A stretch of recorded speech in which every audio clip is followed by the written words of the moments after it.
Earlier, he was at the Post 580 American Legion here in Monaco. John Marchand invited him, and I said, look, the best of the best for the wonderful day that's Veterans Day, the parade, the ceremony. So give me a report. How did it go?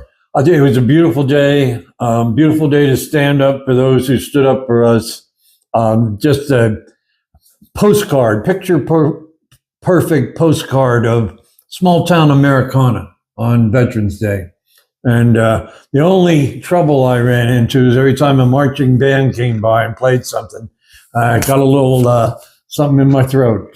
Cheers up pretty good. Yeah, listen, you have taught me so much, you and Tony Accomando, who will both be with me on the radio tonight. Tony, of course, life-changing service dogs for veterans, Friends of Da Nang, a Vietnam War veteran, that I am just so honored to spend any time with you. But let's do the timeline thing. You call it in the world of journalism, the backstory. Let's kind of go through some of the conflicts that the country has been through and what the world was like, and why right now people are concerned about where we are moving in this country politically, mentally, emotionally, physically. I mean, it's a really challenging time. But let's go back to a real challenging time, the turn of the 19th, going into the 20th century, when many immigrants came through Ellis Island and even went back to the old country, but not to welcome friends and family, but to fight for the freedom of the United States of America. So what was it like during the Great War? Well, that was a time. It was a very young America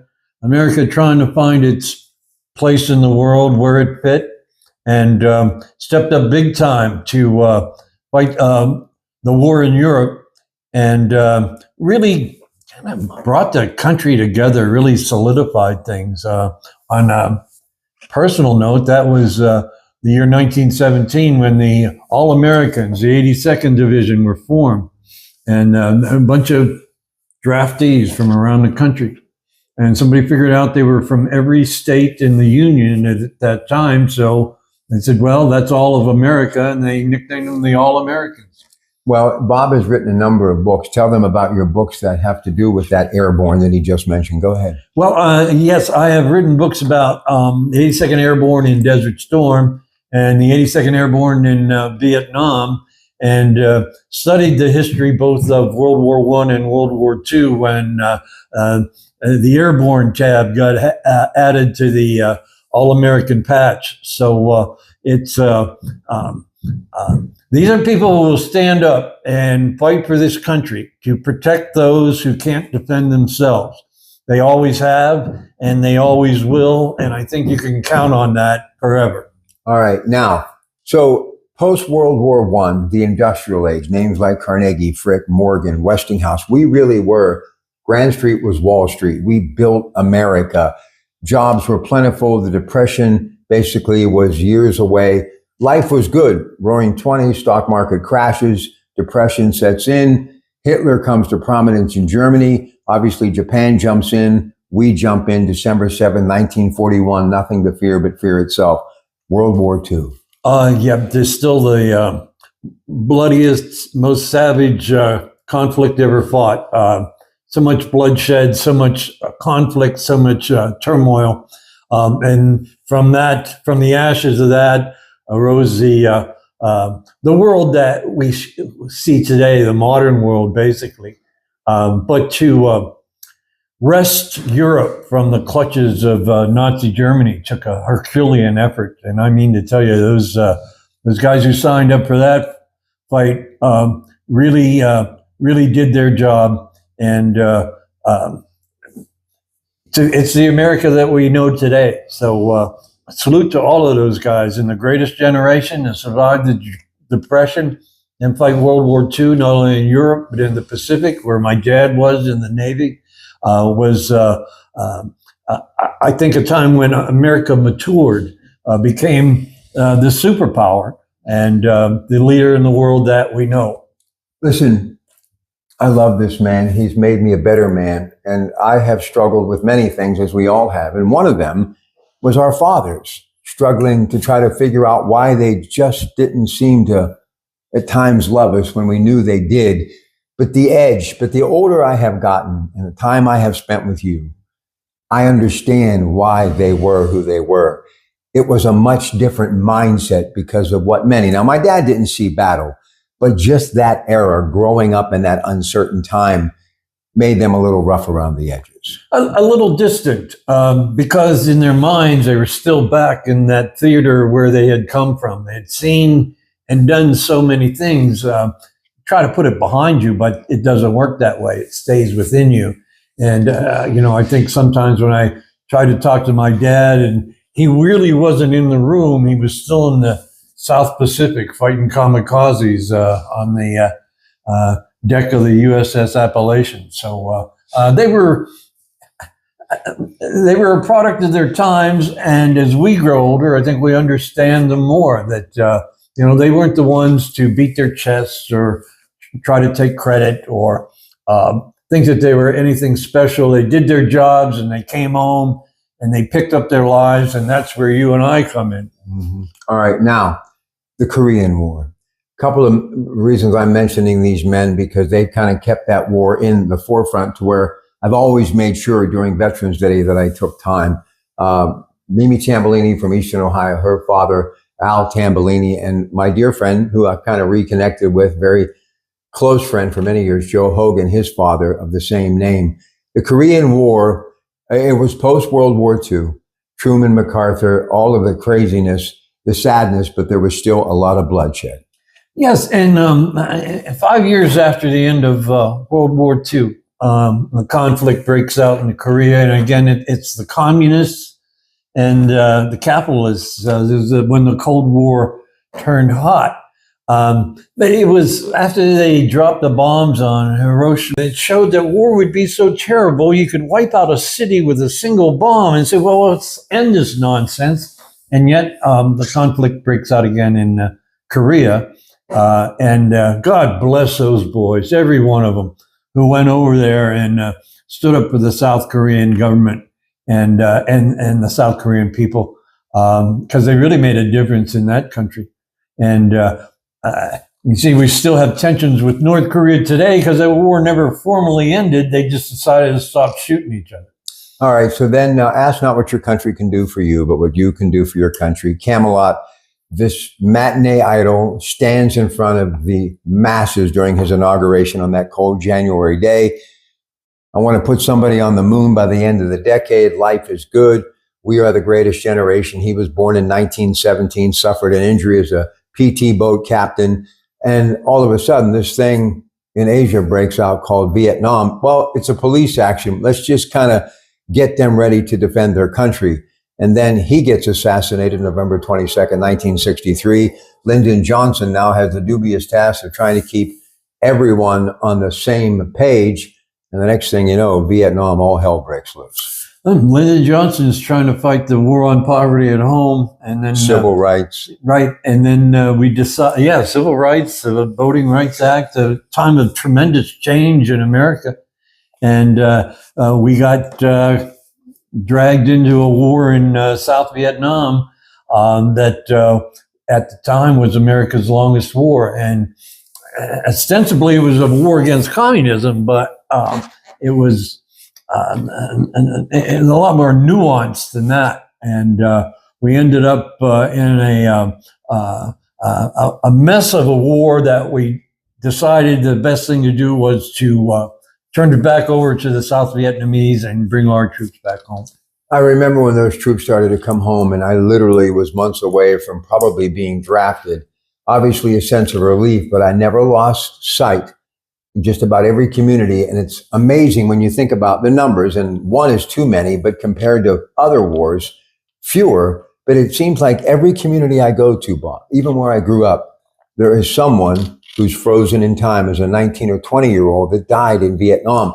That war, maybe not in the same parameters of a world war, had a profound effect on this country and every community in it. Why do you think that's the case? Well, first of all, not everybody was involved in Vietnam. It was selective service. It wasn't the grand effort of World War II. But the families that were affected, if you had a loved one that was in the service, went to Vietnam, maybe didn't come back from Vietnam or came back from Vietnam wounded and a different person, those scars don't heal they're there. They're always a reminder. And I think 50 years later, the perspective the country has looking back was, gosh, these young men and women did everything they could. They did a superb effort. It just was in a frustratingly endless battle. So if you had someone in Vietnam that you still today will think about those days, and you mentioned it's a good expression, frozen in time, because those young people, those 58,000 people, they didn't grow old like we did.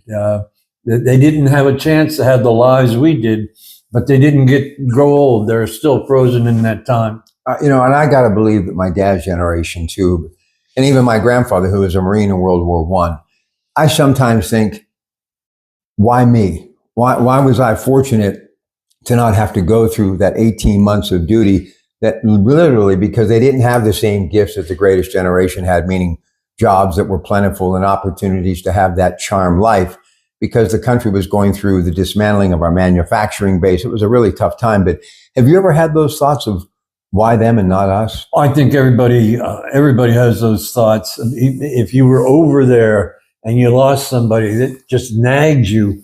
Why did my buddy die and I'm coming home alive? And it's sort of feelings of guilt or whatever it is. But those things are beyond my pay grade. Those things are, the man upstairs has a list and takes care of those things. So it's up to me to do my job, make sure I'm the best person I can be, and then make it the best country that I think it can be.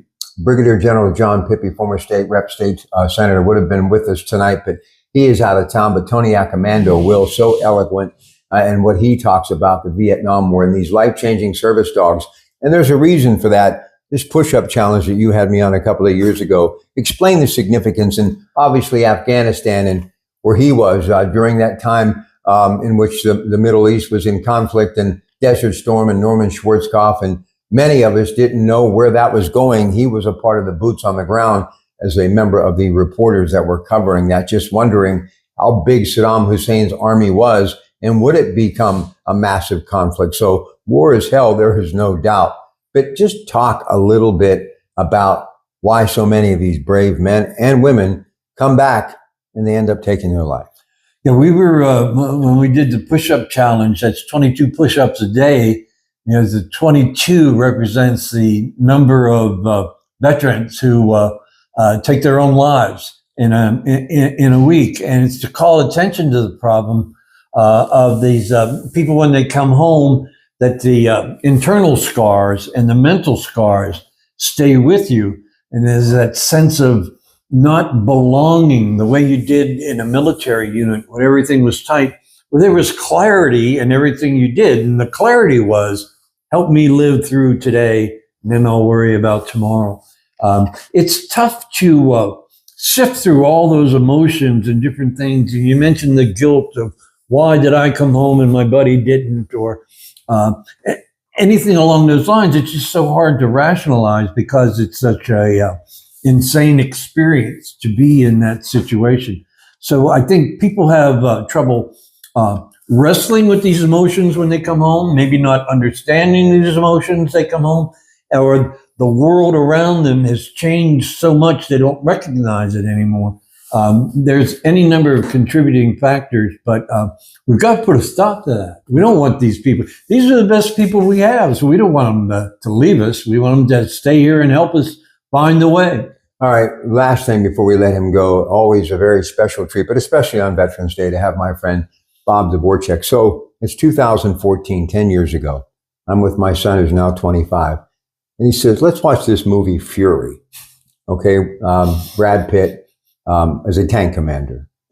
So I started connecting all of the people that I have met in my life, and fathers and people that were in my neighborhood, and stories that were told. Classmate, her father, a tank commander. Others at D-Day. People in massive battles in the Pacific.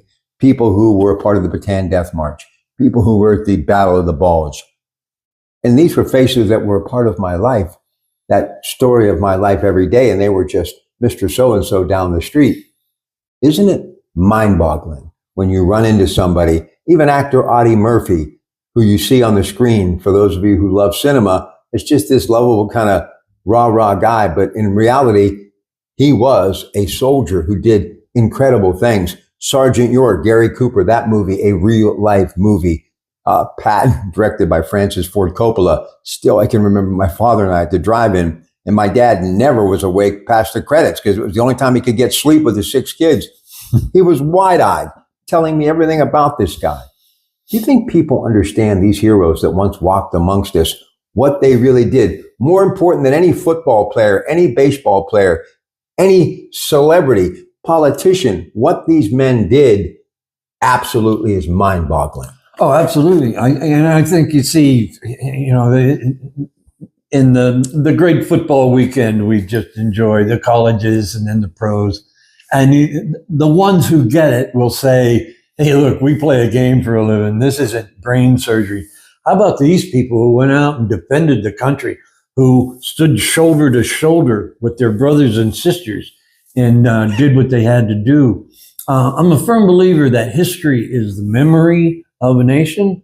So we better start remembering exactly what this was and what the impact was on American life. So Battle for Korea, drive on, the Golden Brigade, and take a few moments, reflect on those who did the job and stood up for us, and we can never thank them enough. Listen, he's his own man now, so you're going to get a treat because I'm going to ask him a question that I've been asking my audience and will continue to do so as we move on to 2025 and the swearing in of President Trump, who is going to get 4 more years. The state of the country right now, your opinion. You've covered it all. It's still a divided country. It's a toss-up. I mean, we're like 50-50, not exactly 50-50, but a lot of divisions. And I think divisions need to be closed up. Look, we have more in common than we have differences, and it's time to stop hating somebody who has a difference of opinion. You can acknowledge that you have a different point of view without having to bring in all the hate and the angst and everything else. Personally, myself, I say my job for the next 4 years is to become the best version of myself that I can be. And in doing so, I can make the country the best version of itself that it can be. So it's a place for my daughters and granddaughters to grow up in, because I want them to have all the benefits that this country has to offer. And hopefully, without going through all the bloodshed and the fighting and the insanity of 19-year-old kids on each side killing each other for political purposes. Well, don't lose sight of the freedom that we have. And, all day today at KDK, we were paying tribute to Veterans Day, as we will on my show tonight. We've been doing it for years. A lot of great sponsors, including the Diagardi Family Rome Monument. And I see a lot of history in the monuments that they prepare, and someday we'll prepare mine. And whenever I'm walking through these cemeteries and I see that timeline, 1968, born in 1950, okay? Same with World War II, born in 25, died in 43. I realize, and you see the military symbol, that sacrifice, they never got the chance to take that next step. It's amazing what a name and the birth date and the end date and the significance as far as the timeline, how much of a story it can tell you. You don't even need to know that person, any member of the family, but you understand why that person is so important. His history is a very personal history. It's written on a headstone. And those are numbers you can understand. How many people your age that went to Vietnam or later on in Desert Storm and then Afghanistan and Iraq again. We have to appreciate in this country, there are people who are always going to be willing to step forward, raise their right hand, and take it upon themselves to protect the greater good. And where would we be without them? And God bless them for their service and sacrifice. God bless you. You're the best. Hey, I'll tell you what, and let me say this about this man who keeps the memory of the veterans alive and the reasons why we should spend a whole day talking about veterans on Veterans Day. So thank you, Rob Pratt. Thank you, Mr. Dvorchak. Truly one of the best. Don't forget all day KDKA, because of great people like Rome Monument. John Diagardi will join me tonight after local news at 6:30. That company has done so much to pay it forward in memory of veterans. We'll discuss some of that with him tonight. And then Bob's going to be with me at 9 o'clock. And by the way, we'll be streaming that interview live at kdkradio.com. Just click on KDK Radio. And Tony Accomando, I mean, life-changing service dogs for veterans. What can you say about this guy? I mean, I tell you what, this is real American here. I mean, United States Marine Corps, and stationed in Da Nang during the Vietnam War, and went back later and built some schools for those kids. I mean, his experience had a profound impact on his life. And when he came back, he decided to do something about it. So Tony is continually giving back, and with this project with the service dogs, and what that means to a veteran who may not be able to go out in the crowd and mingle with everybody, but feels right at home with that dog right there by their side. Absolutely. And to my colleague, Chris Moore, a little bit of a health setback. He's doing okay. A Vietnam veteran. He's meant so much to me as well. We'd be here all night. All of my friends, past and present in the military, I'm grateful. But more importantly, I'm grateful for each and every one of you out there in my radio audience who continue to pay it forward when it comes to not just Veterans Day, but throughout the year. If you run into somebody that's wearing a uniform, hey, just simply tell them, thank you for your service, because this would not be the United States of America without each and every one of them. Until later tonight, after local news at 6 on this Veterans Day, for Bob Dvorchak here at the home studio in Monaca, it's your Pratt Pack. Thanks, Bobby. Oh, perfect. Beautiful.